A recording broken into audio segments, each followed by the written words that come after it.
행복한 하루를 여는 아침 묵상, 오늘 8월 3일 수요일 아침입니다. 사무엘하 8장을 함께 읽겠습니다.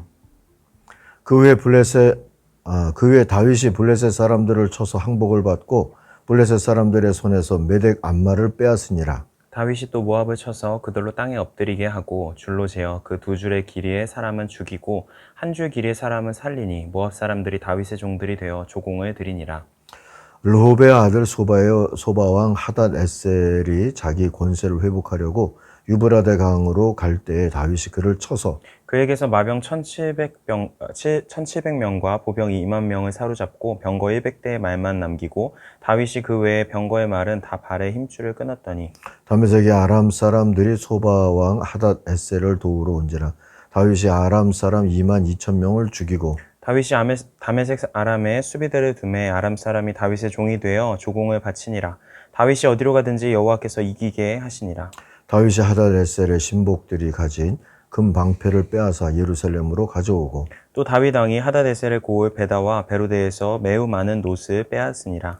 하마당 도이가 다윗이 하닷 에셀에 온 군대를 쳐서 무찔렀다 함을 듣고 도이가 그의 아들 요람을 보내 다윗 왕에게 문안하고 축복하게 하니 이는 하다데셀이 도이와 더불어 전쟁이 있던 터에 다윗이 하다데셀을 쳐서 무찌름이라. 요람이 은그릇과 금그릇과 놋그릇을 가지고 온지라. 다윗 왕이 그것도 여호와께 드리되 그가 정복한 모든 나라에서 얻은 은금 곧 아람과 모압과 암몬 자손과 블레셋 사람과 아말렉에게서 얻은 것들과 소바왕 르홉의 아들 하다데셀에게서 노력한 것과 같이 드리니라. 다윗이 소금 골짜기에서 에돔 사람 18,000명을 쳐 죽이고 돌아와서 명성을 떨치니라. 다윗이 에돔의 수비대를 두되 온 에돔의 수비대를 두니 에돔 사람이 다 다윗의 종이니라. 다윗이 어디로 가든지 여호와께서 이기게 하셨더라. 다윗이 온 이스라엘을 다스려 다윗이 모든 백성에게 정의와 공의를 행할세. 스루야의 아들 요압은 군사령관이 되고 아힐룻의 아들 여호사밧은 사관이 되고 아히두베의 아들 사독과 아비아달의 아들 아히멜렉은 제사장이 되고 스라야는 서기관이 되고 여호야다의 아들 브나야는 그렛 사람과 블렛 사람을 관할하고 다윗의 아들들은 대신들이 되니라. 아멘. 모두에게 족한 시대, 오늘 묵상의 제목입니다. 14절 15절을 요절로 삼습니다. 다윗이 어느 곳으로 출전하든지 주님께서 그에게 승리를 안겨주셨다. 다윗 왕이 온 이스라엘을 다스릴 때에 그는 언제나 자기의 모든 백성을 공평하고 의로운 법으로 다스렸다. 자, 이런 구절대로라면 더할 나위 없이 족한 시대가 아닐까 싶어요. 신앙과 정치에서 지파들이 통합을 이룬 왕국, 다윗이 왕이던 그 시절에 이스라엘은 외교와 안보까지 말 그대로 튼튼했다라고 오늘 이 8장이 전해주죠. 주변 족속 중 가장 적대적이던 블레셋을 위시해서 모압과 소바, 아람, 암몬, 아말렉, 에돔 등은 이제 이스라엘과 다윗을 주군으로 섬기던지 아니면 넘보지 못하던지 이렇게 됐어요. 14절이 증언하듯이 하나님의 은혜가 다윗의 힘이 됐기 때문입니다. 이로써 다윗은 창세기 15장이 전하는 아브라함 자손의 영토적인 비전, 애굽강에서 유브라테스 강까지 그것을 어느 정도 이룬 셈입니다. 아무튼 8장은 다윗 시대의 모든 승리가 하나님의 은혜였다는 것을 말해주죠. 14절을 한번 다시 읽을게요. 다윗이 어느 곳으로 출전하든지 주님께서 그에게 승리를 안겨주셨다. 자, 그런데 만약 이 14절 후반절이 없다고 치면 1절부터 14절은 알렉산더나 징기스칸의 정복기처럼 그렇게 들립니다. 심지어 2절이 보여주듯 모압 포로들을 엎드리게 하고, 이건 이제 세번역 표현인데요. 세 줄 중 두 줄은 다 죽였다. 이런 대목은 무슨 제노사이드 학살 현장의 얘기처럼 들리기까지 합니다. 아무리 전쟁이라지만 복불복 게임하듯이 그렇게 사람을 죽여도 괜찮은 걸까? 게다가 죽은 이들은 이제는 포로들이다. 그렇게 말할 수 있는데 그래도 되나 싶은 생각이 들죠. 우크라이나 민간인 지역에 미사일을 쏴대는 러시아의 푸틴과 다를 게 뭔가 싶기도 하고요. 또한 9절과 10절이 없다면 다윗은 외교는 아예 접고 정복 정쟁에만 열을 올린 욕심쟁이 군인 아저씨같이 보일 지경입니다. 그나마 9절, 10절이 있어서 다윗도 협상이나 화친을 할 줄 알았구나 느끼는 것이죠. 9절 후반절과 10절을 세번역으로 읽어보겠습니다. 하맛 왕 도이는 다윗이 하닷 에셀의 온 군대를 쳐서 이겼다는 소식을 듣고 아들 요람을 다윗에게 보내어 문안케 하고 다윗이 하닷 에셀과 싸워 이긴 걸 축하하게 하였다. 하닷 에셀은 도이와 서로 싸우는 사이였다. 요람은 은과 금과 노소로 만든 물건을 많이 가지고 다윗에게로 왔다. 자, 이 나라들은 지금의 시리아 북쪽 쪽에 있는 나라들이다. 이렇게 생각하시면 되는데, 이 해변가 지중해 쪽으로, 어느 나라죠? 하맛이 있었고요. 하닷에셀은 이 시리아 내륙 쪽에 있었는데, 이 두 나라가 서로 안 좋은 관계였는데, 그런데 이 하닷에셀을 다윗이 무너뜨리니까 이 하맛이 축하를 해주고 조공을 바쳤다. 뭐 이런 얘기가 지금 얘기입니다. 적의 적은 아군이었다. 뭐 이렇게 얘기할 수 있을까요? 어쨌든 다윗 시대에도 외교도 있었고 화친도 있었고 뭐 그런 게 있었다 하는 걸 보여주죠. 아무튼 승리는 분명 하나님으로부터 왔습니다. 다윗도 그것을 알았기에 귀금속 전리품들을 하나님 앞에 바쳤지 않았겠습니까? 나중에 아들 솔로몬이 성전을 지을 때 쓰게 되죠. 그러나 다윗은 승리를 얻는 연단은 받았지만 승리를 누리는 연단은 받지 못하지 않았나 싶어요. 승리를 힘으로 바꾸는 데는 별 하자가 없어 보입니다. 그러나 그 승리를 복으로 만드는 데는 좀 젬병 같았어요.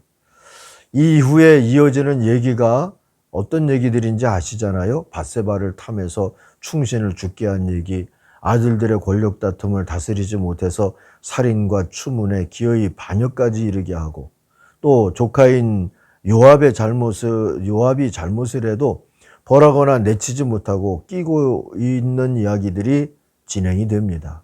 이런 걸 보면 다윗이 하나님이 주신 승리를 복으로 바꿀 능력은 없었구나 하는 의구심이 합리적이지 않나 싶어요. 어쩌면 광야 시대의 그늘이 아니었을까 싶습니다. 의를 묻기보다는 편을 물어서 패거리의 의리는 중요하게 여겼지만, 그러나 그 의를 세우는 데에는 조금 훈련받기가 어렵지 않았을까 하는 생각을 하게 되죠. 어떤 면에서 보면 지도자로서 또 온전한 연단을 받지 못했다 싶기도 하고요. 잘못하면 지도자라기보다는 두목이라고 하는 호칭이 더 어울릴 수 있는 길로 갈 수도 있지 않았을까 싶어요. 다윗도 이런 자신의 한계를 알았지 싶습니다. 그래서 역대기를 보니까 아들 솔로몬에게 이렇게 말하는 구절이 있어요. 역대상 22장 7절 8절입니다. 아들아, 나는 주 나의 하나님의 이름을 위하여 성전을 지으려고 했다. 그러나 주님께서 나에게 말씀하시더구나. 너는 많은 피를 흘려가며 큰 전쟁을 치렀으니 나의 이름을 위하여 성전을 건축할 수는 없다. 너는 내 앞에서 많은 피를 땅에 흘렸기 때문이다. 같은 역대상 22장 11절 12절로 이어서 보면 이런 얘기를 부탁하죠. 너는 부디 성전 건축을 잘해낼 뿐더러 주님이 주신 지혜로 주님의 율법을 잘 지켜 행하기를 소원한다 하고 말해요. 자, 어쨌든 다윗 시대는 그래서 주변에 있는 외교적, 국제적 또는 무력적인 면에서는 강했다 이렇게 볼 수 있고요. 다윗의 국내 정치는 어땠을까요? 15절이 전하듯이 그는 왕과 왕실을 위한 정치를 하지 않고 모든 백성을 위한 정치를 하려고 애썼습니다. 언제나 자기의 백성 모두를 공평하고 의로운 법으로 다스렸다고 하지 않습니까? 어찌 백성들이 이런 다윗을 사랑하지 않을 수 있었겠습니까? 내 편을 위해서는 의리를 지킬 줄 알죠. 또 공평하죠. 그리고 적대자에겐 무자비할 정도로 단호한 지도자죠. 백성들은 좋아했겠죠. 그러나 여기도 그늘이 없지는 않았어요. 제사장을 아비아달과 사독 쪽으로 양립시켜서 나중에 분쟁거리가 되게 하거나 또 아들들로 제사장 역할을 하게 했다. 개역에는 대신으로 나오지만 이게 새번역에는 제사장으로 나옵니다. 법궤를 메고 갈 때에도 꼭 레위 사람들로 메게 하지 않았다는 걸 우리가 보았거든요. 그냥 사람이 맸다. 아마 그때도 아들들 아니었을까 하고 짐작할 수도 있을 것 같아요. 그런 역할을 하게 했다 하는 것을 보면 조금 위험하다 하는 느낌도 들죠. 그래서 나단 같은 이가 다윗 곁에는 꼭 필요한 게 아니었을까 싶습니다. 자, 아무튼 성경은 다윗이나 다윗의 때가 온전했다고 말하지는 않습니다. 그러나 하나님의 은혜가 있었다고 말하고요. 그 은혜를 기억하는 겸손한 지도자가 있었다 하고 증언합니다. 사실 그게 겸손이죠. 온전해서가 아니라 하나님을 두려워할 줄 아는 모습으로 하나님 앞에서 깨닫지 않았으면 몰라도 깨달았으면 바꿀 수도 있고 변할 수도 있고 순종할 수도 있는 그 모습을 지켰던 사람이 그래도 다윗이었다라는 생각을 갖습니다. 하나님은 그런 다윗 시대의 은혜를 베푸신 거고요.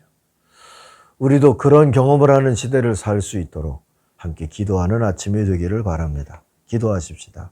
하나님 아버지, 내 편만을 위해서가 아니라 하나님의 나라의 역사를 위해서 정의와 평화를 추구하며 살아가는 지도자를 하나님, 우리들도 볼 수 있도록 축복하시고 이 시대에 은혜를 베풀어 주시옵소서. 사랑받고 존경받는 리더십을 보일 수 있는 오늘의 교회들이 되도록 또 교회 지도자들도 되도록 하나님이 축복하시고 인도해 주시옵소서. 예수님의 이름으로 기도하옵나이다. 아멘. 하늘에 계신 우리 아버지, 아버지의 이름을 거룩하게 하시며 아버지의 나라가 오게 하시며 아버지의 뜻이 하늘에서와 같이 땅에서도 이루어지게 하소서. 오늘 우리에게 일용할 양식을 주시고 우리가 우리에게 잘못한 사람을 용서하여 준 것 같이 우리 죄를 용서하여 주시고 우리를 시험에 빠지지 않게 하시고 악에서 구하소서. 나라와 권능과 영광이 영원히 아버지의 것입니다. 아멘. 각자 기도하겠습니다.